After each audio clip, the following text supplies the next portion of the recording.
இதான் வந்து anchor bolt. இதை வந்து மற்ற கன்வென்ஷனை பொறுத்த வரைக்கும் இதில் பார்க்கும்போது உங்களுக்கு எல்லாமே அட்வான்டேஜ்.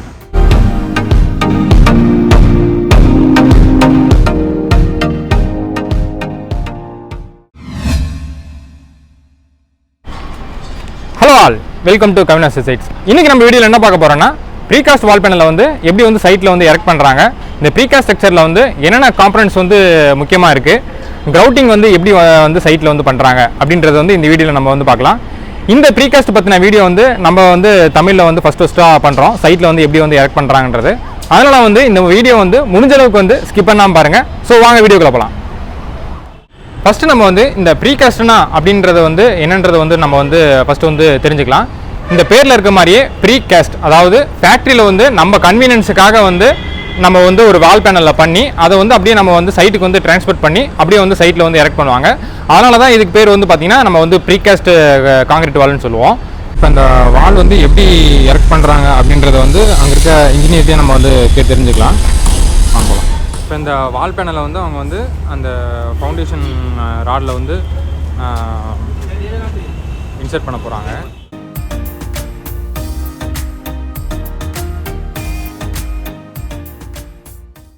அது வந்து அந்த பைப்புக்காண்டி பைப் வந்து ஸ்ட்ரெயிட்டாக இருக்கிறதுக்காண்டி அந்த ராடை வச்சு அந்த பைப் அதை வச்சு கட்டிருப்பாங்க. ஓ சரி சரி. பைப் வந்து நமக்கு வந்து ஒரு ஸ்ப்ரிங்கு மாதிரி தான் அது வளைஞ்சிரும். அதுக்காண்டி நடுவில் அந்த கட்டும் போதே கீழே ராடோட சேர்த்து வச்சு அந்த பைப்பை வந்து கட்டி வைன் பண்ணி வச்சுருப்பாங்க. Okay okay. இந்த பைப் வந்து கரெக்டான பொசிஷனில் இருக்கிறதுக்காக இந்த ராடை வந்து பக்கத்தில் சப்போர்ட்டு கொடுத்துருக்காங்க. ஆனால் இது அப்படியே எக்ஸ்பிளைன் பண்ணுங்கண்ணா, இது இப்போ என்ன பண்ணிகிட்டு இருக்காங்க அப்படின்றத. அந்த பேனலை வந்து அந்த இடத்துல பொசிஷன் பண்ணிடுறாங்க. ஓகே. இப்போ அந்த ராடு இருக்கு இல்லையா, ஆமாம், அதெல்லாம் வந்து இப்போ ராடெல்லாம் இன்சர்ட் பண்ணியாச்சு. இப்போ அந்த ராடுக்குள்ளே அதே மாதிரி ஹோல்ஸ் மேலே காட்டிருக்காங்க பார்த்தீங்களா. ஆமாம். அந்த ஹோல்ஸ் சேம் மெஷர்மெண்ட்டில் அந்த ஹோல்ஸும் பேனலில் கொடுத்துருப்பாங்க. அப்போ அந்த ராடு அதுக்குள்ளே வச்சு கீழே வந்து சர்வேயர் வந்து மார்க் பண்ணிருப்பாரு. இந்த பேனல் எங்கே வந்து உட்காரணுன்ற சீட் ஆகணுன்றது மார்க்கிங் எங்கே இருக்கும், அந்த மார்க்குக்கு ஏற்ற மாதிரி அந்த பேனலை வந்து அட்ஜஸ்ட் பண்ணி வச்சுட்டு ஜாக்கை போட்டு ப்ளம்புக்கு வந்து நிறுத்திட வேண்டியது தான். அவ்வளோதான் ப்ராசஸ். அவ்வளோதான் ப்ராசஸரு. அதுக்கப்புறமேட்டு அவங்க அந்த க்ரௌட்டிங்லாம் பண்ணி பர்மனெண்ட் பண்ணிடுவாங்க. ஆமாம். கீழே வந்து ஃபுல்லாக பேக் பண்ணி அந்த கேப்புக்கு இருக்கு இல்லையா, அந்த சிம் கேப்பு, ஆமாம், அந்த கேப்புக்கெல்லாம் வந்து பேக் பண்ணி பேக்கிங் ராடு இருக்கும். அந்த வெள்ளை கலர் ஃபோம் மாதிரி ஒன்று காட்டிட்டு இருப்பாங்க, அதை வச்சு பேக் பண்ணி க்ரௌட் வந்து அதில் இன்சர்ட் பண்ணுவாங்க. இப்போ இது எவ்வளோ நேரங்கண்ணா செட் ஆகும்? இந்த க்ரௌட்டிங் ஊற்றுனதுலேருந்து எவ்வளோ டைமில் செட் ஆகும்? நாங்கள் எப்பயுமே ஒரு 24 hours வச்சுப்போம். அடுத்த நாள் காலையில் வந்து செட் ஆகிருக்கும். 24 hours செட் ஆகிரும். இது என்ன ராடுங்கண்ணா? அது எத்தனை mm ராடு? அது 16ங்களா? இது 20 mm ராடு வரும். அது வந்து சும்மா அது வந்து சப்போர்ட் ராடு தானே. இது எல்லாமே 20 mm ராடா? 20 mm. இப்போ பார்த்தீங்கன்னா அந்த ராடு எல்லாத்தையும் அவங்க வந்து கரெக்டான பொசிஷனில் பிடிச்சிக்கிட்டாங்க. அது கரெக்டாக அந்த ராடுக்கு நேராக அந்த ஹோல் இருக்கும். அந்த ஹோலில் வந்து அப்படியே வந்து அவங்க வந்து அந்த வால் பேனலை வந்து வச்சுருவாங்க. இந்த வால் பேனல் இன்சர்ட் பண்ணுறதுலாம் நம்ம வந்து வெளியூரில் தான் பார்த்துருப்போம். ஃபஸ்ட் டைம் நம்ம வந்து இப்போ நம்ம சேனலில் வந்து இப்போ நம்ம வந்து காட்டுறோம்.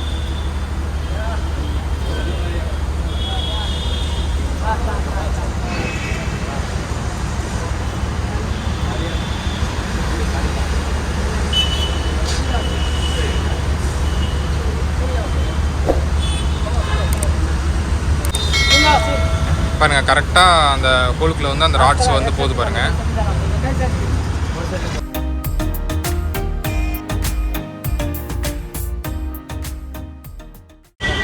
பார்த்தீங்கன்னா வித்தின் 5 minutes வந்து அந்த வால் பேனலில் வச்சுட்டாங்க. இதுவே நம்ம கன்வென்ஷனல் பிரிக்கில் வந்து பண்ணிகிட்டு இருக்குன்னா அதை வந்து வச்சுக்கிட்டு பூசிட்டு இருக்கணும். ஆனால் வித்தின் 5 minutes வந்து இந்த வால் பேனலில் வந்து வச்சுட்டாங்க பாருங்கள்.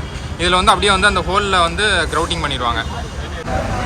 இந்த ப்ரீகாஸ்ட் வால் பேனலால் இப்போ என்னென்ன அட்வான்டேஜ் இதில்? இது பார்த்தீங்கன்னா இது ஃபுல் அண்ட் ஃபுல் காங்கிரீட்லேயே வரும். நம்ம பிரிக் ஒர்க் மாதிரி செங்கலோ இல்லை வந்து பிரிக் வச்சா கட்டுறது கிடையாது. இன்னொன்று வந்து உங்களுக்கு குயிக்காக வேலை முடியும். இந்த ஏரியா வந்து ஒரு பிரிக் ஒர்க் வச்சு கட்டிங்கன்னா 1 day ஆகுது. ஸோ உங்களுக்கு பார்க்கும்போது உங்களுக்கு 5 minutes அந்த வால் எரெக்ஷன் ஆகிடுச்சு. அந்த மாதிரி குயிக்காக அந்த மாதிரி கமர்ஷியல் பில்டிங்லாம் குயிக்காக வந்து வேலையை முடிச்சு அவங்ககிட்ட ஹேண்ட் ஓவர் பண்ணிட்டாங்கன்னா அவங்களுக்கும் வந்து குயிக்காக அவங்க வேலையை அவங்க ஸ்டார்ட் பண்ணிக்கலாம் இல்லையா. அந்த வந்து உங்களுக்கு ஒரு பெனிஃபிட் வரும். ப்ளஸ் வந்து ஹெல்த்தி, அதாவது ஸ்ட்ராங் அதிகம், ஸ்ட்ராங்காகவும் இருக்கும் உங்களுக்கு. அதை விட இது வந்து ஸ்ட்ராங் அதிகம். ஒரு பிரிக் வந்து நம்ம பேத்து எடுத்துடலாம்ல தனியாக. அந்த மாதிரி இதில் எதுவுமே பண்ண முடியாது. நீங்கள் பிரேக்கர் வச்சா கூட அது அவ்வளோ சீக்கிரம் உடையாது. மெட்டல் வேணால் ஃபுல்லாக உள்ளே வந்து ராடு வச்சு தானே உங்களுக்கு அது ஃபுல்லாக காங்கிரீட் பிளாக் பண்ணிருக்காங்க. அதனால் எதுவுமே பிரேக் பண்ணாலும் இந்த உள்ளர வால் பேனல் என்ன ராட்லாம் இருக்கும்? அது வந்து டன்னேஜுக்கு பொறுத்த மாதிரி அவங்களுக்கு டிசைனில் வந்து அவங்க செட் பண்ணி கொடுத்துருப்பாங்க. டன் அது எத்தனை டன் வருது, அதுக்கு என்ன கெப்பாசிட்டியில் ராடு போடணுன்றதெல்லாம் டிசைன் டீம் ஃபாலோ பண்ணி அது டிசைன் போடுறது தான். ஒன்றுக்கும் டிசைன் இருக்கும். ராடுக்கு ஒரு டிசைனு, இந்த மோல்டுக்கு ஒரு டிசைனு, அதுக்கப்புறம் இந்த எரெக்ஷன் பண்ணுறதுக்கு ஒரு டிசைனு, இதை ப்ரொடக்ஷன் பண்ணுறதுக்கு ஒரு டிசைனு, மொத்தத்துக்கும் ஒரு டிசைன். ஒவ்வொரு டிசைனுக்கு ஏற்ற மாதிரி தான் அங்கே ரெடி பண்ணுவாங்க. ஓகே. இது வந்து எர்த்குவேக் ரெசிஸ்டாங்கண்ணா? எர்த்குவேக் ரெசிஸ்டன்ஸ் அது? ஆமாங்க, அது எர்த்குவேக் ரெசிஸ்டன்ஸ் தான். வேறு என்னென்ன இதில் அட்வான்டேஜ் இருக்குது? எல்லாமே மற்ற கன்வென்ஷனை பொறுத்த வரைக்கும் இதில் பார்க்கும்போது உங்களுக்கு எல்லாமே அட்வான்டேஜ் தான். இப்போ இது எவ்வளோ நாள் ப்ராஜெக்ட் பண்ணிட்டுருக்கீங்கண்ணா? இந்த ப்ராஜெக்ட் வந்து எவ்வளோ நாள் பண்ணிட்டுருக்கீங்க? வந்து ஒரு 1.5 மாதம் ஆகுது. 1.5 மாதம் ஆகுது. 1.5 மாதத்தில் வந்து இவ்வளோ பெரிய ஸ்ட்ரக்சர் பண்ணிட்டீங்க? பண்ணியாச்சு. இதுவே நம்ம கன்வென்ஷனில் வச்சு பண்ணும்போது 2 வருஷம் 3 வருஷம் ஆகும். இதுக்கப்புறம் என்னங்கண்ணா ப்ராசஸ் இதில்? இது அப்படியே லெவல் பண்ணிவிட்டு? ஆமாம், லெவல் பண்ணிவிட்டு அது ஹைட் லெவல் மேட்ச் பண்ணுவாங்க. எல்லாம் மேட்ச் பண்ணிவிட்டு எங்கே பொசிஷன் பண்ணுற மாதிரி பொசிஷன் மார்க்குக்கு ஏற்ற மாதிரி கீழே சர்வேர் மார்க் சொல்லியிருந்தோம் இல்லையா? ஆமாம், சர்வேர் மார்க் ஏற்ற மாதிரி பொசிஷன் பண்ணி ஜாக் பண்ணுவாங்க. ஓ, ஜாக்னா என்னங்கண்ணா? இவங்க அடிச்சுக்கிறாங்க சப்போர்ட்டு. பேனலில் ஸ்ட்ரைட்டாக நிற்க வச்சு இதை சப்போர்ட் பண்ணி பேனலில் அதுக்கப்புறம் வந்து ப்ளம்பு விட்டு ப்ளம்புக்கு ஏற்ற மாதிரி அதை டைட் பண்ணி ப்ளம்புக்கு ஏற்ற கரெக்டாக ப்ளம்புக்கு நிற்க வைப்பாங்க. நம்ம தூக்கு கொண்டுக்கு கரெக்டாக நிற்க வைப்போம். ஓகே. என்னதுண்ணா? இப்போ டெம்பரரியாக தான் நம்ம எரெக்ஷன் பண்ணிருக்கோம். பர்மனெண்ட் பண்ணுற வரைக்கும் அந்த ஜாக்கில் தான் அதை நிற்கும். ஓகே. பர்மனெண்ட் பண்ணதுக்கப்புறம் ஜாக்கை ரிமூவ் பண்ணிடுவோம். இப்போ இது இந்த ஜாக்கை வந்து ட்ரில் பண்ணியிருக்கீங்களா? ஆமாம், ட்ரில் பண்ணி 4 ட்ரில் பண்ணுவாங்க. ஒரு ஜாக்குக்கு 2 ட்ரில். மேலே ஒரு ட்ரில் ஆங்கர் போல்ட் வச்சு அடித்து ட்ரில் பண்ணி டைட் பண்ணிடுவாங்க. ஓகே. இதான் வந்து ஆங்கர் போல்ட். இதை வந்து அந்த சவுத்தில் வந்து அப்படியே வந்து அவங்க வந்து போல்ட்டிங் பண்ணி இந்த ஜாக்கை வந்து அப்படியே வச்சு அந்த இதுக்கு வந்து சப்போர்ட்டாக வந்து இந்த கியூப் வந்து வச்சுருக்காங்க. இது வந்து கவுண்டர் வெயிட். கீழே வந்து நம்ம காங்கிரீட் பிளாக் இல்லையா? ஆமாம் ஆமாம். அதனால வந்து கவுண்டர் வெயிட் வச்சுருக்கோம். இதுவே கீழே காங்கிரீட் போட்டிருந்தாங்க, நம்ம டேரெக்டாக காங்கிரீட்டில் அடிச்சிருக்காங்க பாருங்க. அந்த மாதிரி டேரெக்டாக காங்கிரீட்லேயே அடிச்சிக்கலாம் நம்ம. அந்த இடத்துல காங்கிரீட் இருக்குது, அதனால காங்கிரீட்டில் அடிச்சாச்சு. இங்கே காங்கிரீட் கிடையாது, அதனால வந்து கியூப் போட்டு அடிச்சிருக்காங்க. இப்போ அந்த பேனல் நம்பர் இருக்குது பார்த்தீங்களா? அந்த பேனல் வந்து இங்கே தான் இந்த இடத்துல தான் வரணும்னு அவங்க வந்து மார்க் பண்ணி வச்சுருப்பாங்க. அந்த பேனலை தான் வந்து இங்கே வந்து எரெக்ட் பண்ணோம். இப்போ அங்கே பாருங்கள், இந்த க்ரௌட்டிங் வந்து ஊற்றிட்டுருக்காங்க.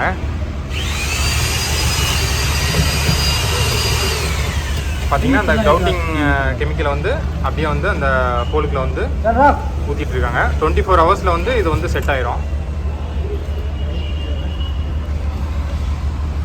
அந்த சந்துலாம் இருந்துச்சு பார்த்தீங்களா, அதை வந்து இவங்க இந்த மாதிரி வந்து ஃபோமை வச்சு அடைச்சிட்ருக்காங்க பாருங்கள். இதெல்லாம் அடைச்சதுக்கப்புறம் இந்த மாதிரி வந்து காங்கிரீட்டிங் பண்ணிடுவாங்க. இப்போ நீங்களே இந்த சைட்டில் வந்து பார்க்கலாம், எங்கேயாச்சும் வந்து நமக்கு வந்து பிரிக் இருக்கான்னு பாருங்கள், எங்கேயும் கிடையாது. அதே மாதிரி சிமெண்ட்டும் எங்கேயும் வந்து அவங்க வந்து ஸ்டோர் பண்ணல. எம் சாண்டு, ரிவர் சாண்டு எதுவுமே இங்கே இந்த சைட்டில் வந்து கிடையாது.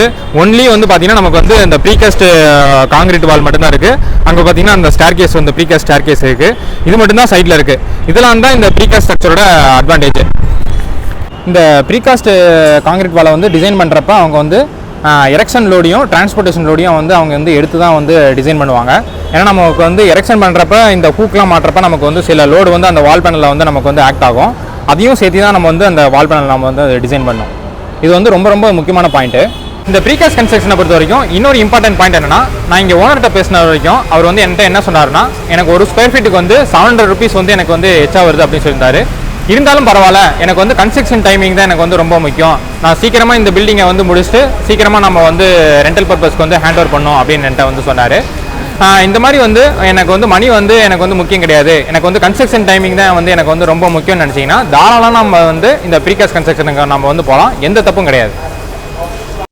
பார்ட் 2ல ப்ரீகாஸ்ட் ஸ்டேர்கேஸ் வந்து எப்படி வந்து எரெக்ட் பண்ணுறாங்க, காலம்னா என்ன, பீம்னா என்ன, ஹாலோ கோர் ஸ்லாப்னா என்ன, அந்த ஸ்லாபோட திக்னஸ் வந்து எவ்வளோ இருக்கணும், அது மட்டும் இல்லாமல் ப்ரீகாஸ்ட் லிஃப்ட் வாலும் ஓஹெச்டி டேங்க்கும் சைட்டில் வந்து எப்படி இருக்குது, ஸ்க்ரீனிங் காங்கிரீட்னா என்ன, ஸ்டிச்சிங் காங்கிரீட்னா என்னன்றதை வந்து அடுத்த வீடியோவில் நம்ம வந்து பார்க்கலாம்.